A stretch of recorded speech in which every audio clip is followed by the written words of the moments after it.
Il y a 2 siècles, les astronomes pensaient que l'univers se limitait à notre système solaire, avec des étoiles situées à des distances indéterminées. Il y a moins d'un siècle, on imaginait encore que la Voie lactée englobait l'univers tout entier. Salut tout le monde, c'est Triskelion, bienvenue dans ce premier épisode des LSP, où la science est partout, à ne pas confondre avec autre chose, n'est-ce pas? Et dans ce premier épisode, nous allons parler du Big Bang. Allez, c'est parti!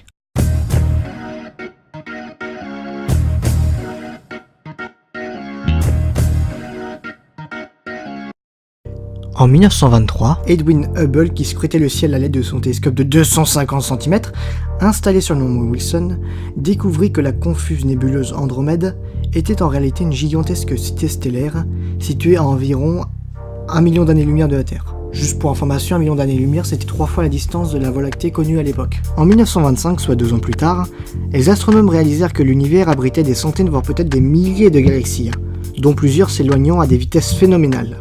L'univers semblait s'étendre dans toutes les directions. Le premier scientifique à s'intéresser à ces données fut Georges-Édouard Lemaître. En 1927, il avança la théorie selon laquelle l'univers présentait un commencement défini, un moment où toute la matière et l'énergie se trouvaient concentrées en un seul point. L'explosion de ce point marquait donc le début de l'espace et du temps ainsi que l'expansion de l'univers. Environ 20 ans plus tard, une théorie contraire émergea, celle de l'état stationnaire, supposant l'existence d'un phénomène de création continue du cosmos, en tout point de l'espace et dans toutes les directions.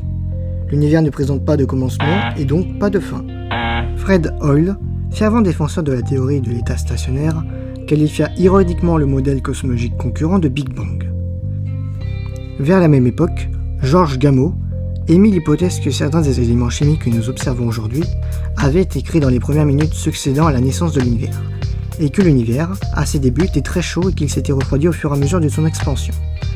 Si la théorie du Big Bang était juste, Gamow prédit que le cosmos devait être rempli d'un peu de chaleur résiduelle de sa naissance. La théorie de l'état stationnaire, elle, n'allait pas aussi loin. Les astronomes qualifièrent cette chaleur rémanente de rayonnement de fond cosmologique, ou rayonnement CMB. CMB voulant dire Cosmic Microwave Background, et non pas Comma quelque chose ou Crédit Mutuel de Bretagne. Si l'hypothèse du Big Bang fait aujourd'hui l'unanimité, la théorie soulève encore de nombreuses questions. Au début des années 1980, Alan Guth énonçait que dans la fraction de seconde après la naissance de l'univers, la taille du cosmos était brutalement dilatée d'un facteur de moins 1030. L'espace lui-même connaissait une expansion phénoménale. Sa théorie participait à expliquer l'étendue spectaculaire d'un univers qui n'était âgé que de 13,7 milliards d'années. À la même époque, des astronomes arrivèrent à la conclusion que l'essentiel de la masse de l'univers était invisible, constitué de la fameuse matière noire. Sa composition reste un mystère, mais si cette matière noire finit par se retrouver en quantité suffisante, l'expansion de l'univers cessera et le phénomène s'inversera, causant dans un lointain futur un Big Crunch.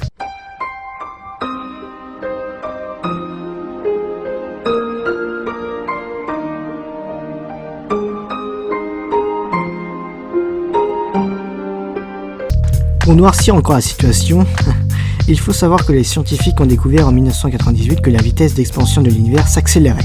C'est génial, hein? Il semble que l'univers soit rempli d'une force inconnue, appelée énergie noire, qui repousse et éloigne toute chose. Tout ce que nous observons aujourd'hui des atomes aux planètes, en passant par les étoiles et les galaxies, représente à peine 4% de l'univers. Pas étonnant donc qu'il nous soit si difficile de comprendre notre cosmos, sachant que l'essentiel de ce qui le constitue nous échappe. Voilà, si ce premier épisode des LSP t'a plu, partage-le et parle-en autour de toi. Et si tu veux que je traite un sujet en vidéo, n'hésite pas à me le dire en commentaire. Voilà. Et sur ce, je te dis à une prochaine. Allez, Kenavo!